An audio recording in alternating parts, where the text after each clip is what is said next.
Hey guys, insight number 4. This is the third parable of preparation, and this one's limited to just one verse, but there's a whole lot of verses around it that explain it really well. So this is the parable of the sheep and the goats, and you're like, what's so wrong with goats? And it's like, well, nothing specifically, just that they're not prone to listening. They're stubborn, like me. I try to be a sheep. I was kind of born a goat, so I'm like, learning sheep ways. That makes sense. So this is 31 through 40, as I said, and he starts off by saying, and before him shall be gathered all nations, and he shall separate them one from another, as a shepherd divideth his sheep from the goats. And he'll put the sheep on the right hand, goats on the left. So it's a really small little parable, and then they're like, okay, so what does that mean? And he says, well, you were hungry, you gave me meat. I was thirsty, you gave me drink. I was a stranger, you took me in. I was naked, you clothed me. I was sick, you came and visited me. I was in prison, and you came to me. Now, those are things that sheep do. And the righteous answer and said, but we didn't do that. They didn't do it. We didn't do those things to you, Jesus. What? We helped you, but what? And then he said, well, when did you see a stranger and do this? And they're like, oh, all the time. And he's like, in verse 40, he says, verily I say unto you, inasmuch as ye have done it unto the least of these my brethren, ye have done it unto me. And that's a sheep thing. That's what the sheep do. Goats, on the other hand, he says, I was hungry and you gave me no meat. This is in 42. I was thirsty and you gave me no drink. I was a stranger, you didn't take me in. I was naked and you didn't clothe me. I was sick and in prison and you visited me not. Those are goat characteristics. So, what are we supposed to be doing? No? Do we love people well? Are we treating others good? Because they probably don't sometimes. I'm better at it now. I used to be really horrible to a lot of people. So try not to do that. So this is the sheep and goats parable, the third one in this chapter, and it's like in 2 verses, but then it's well explained why. Like the parable itself is short, and then it explains what it means. So the sheep listen to their shepherd, and goats are notoriously known as stubborn and don't listen. So it doesn't mean that they're evil, or that they're wicked, or doing anything even like against Christ. It's just that they're not paying attention and they're not preparing for Christ. They're seeing things out there and not even noticing them. Like they're not in a place to even notice that a person is sick and needs help. They may be even people that come to church on a regular basis, miss doing their ministering or miss that prompting because they just dismiss it as something because they're not in that place to really hear the gravity of what it needs. When the Lord's saying, you need to call that person. I was in state conference last weekend sitting there and I'm like, message these people, they're having a hard day. 2 or 3 people. Three. It was 3 people I messaged. They're having a hard day. This is a hard one for them. It was Mother's Day. I was having a hard day. Message these 3 people. They need to know that they're loved because they're having a really hard day too. And I've had all 3 come back just super happy, and 2 of them in tears with just like, thank you, I really needed that.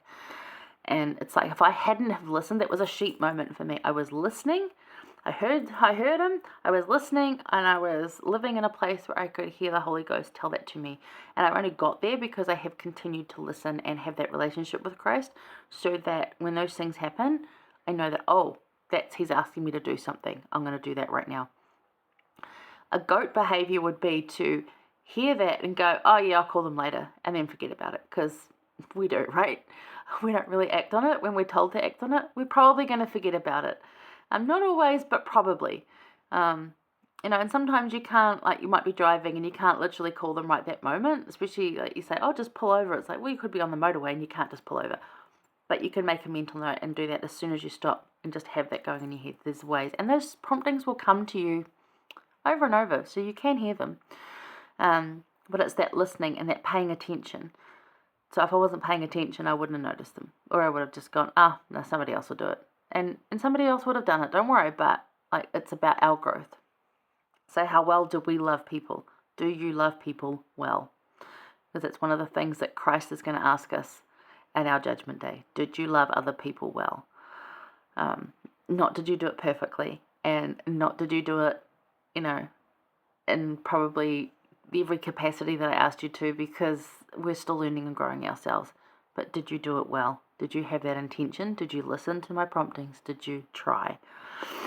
So I love the message here, indicating what Christ will ask in that interview of judgment exactly. Did you love people well? And I like to think, well, I hope I have. I really have tried to. As I said, there's a time in my life where I was just full of anger and bitterness, and I probably did not love people well at all. In fact, I was pretty much defensive to everything, and I still tend to be to new people. Like, I don't trust them, I don't know them, but it's getting better, and I'm working on it.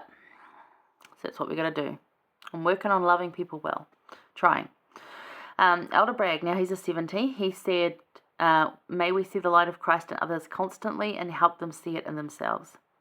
Because a lot of this, where we love people well, we have to love ourselves well to begin with. And if we can't love ourselves well, how are we supposed to love other people well? It's a lot easier to love other people than it is to love ourselves.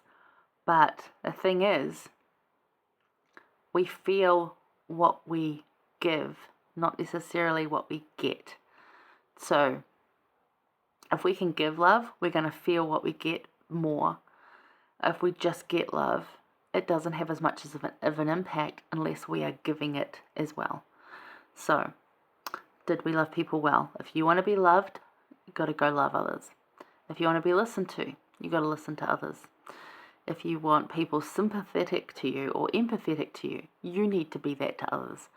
So that's the behavior of a sheep. Behavior of a goat, again, is not actually being wicked or being bad. It's just not paying attention. That's the difference. Just because they're a little more strong-willed. And so instead of submitting and listening and taking the advice of someone who knows way more than I do, I'm like, nope, I'll figure it out on myself. Figure it out by myself. And it's like, yeah. And then you think, oh, gosh, I should have just listened, right? Because he does know a whole lot more than I do. So having a bit of humility in there is very sheep-like behavior. Behaving like we know it all is very goat-like behavior. So there you go. So yeah, may we see the light of Christ in others constantly and help them see it in themselves. And the best way we can do that is if we can recognize it in ourselves. We can then help others see it and build them up, bring that light, all those things. Bring the light and help them increase the kingdom by just bringing that light. So it all ties in together. It's really cool. All right, last one coming up, we're going to talk about the widow's mite, because that is such a beautiful, illustrated of a story and has a deeper meaning there as well that you may have missed. I'll see you there.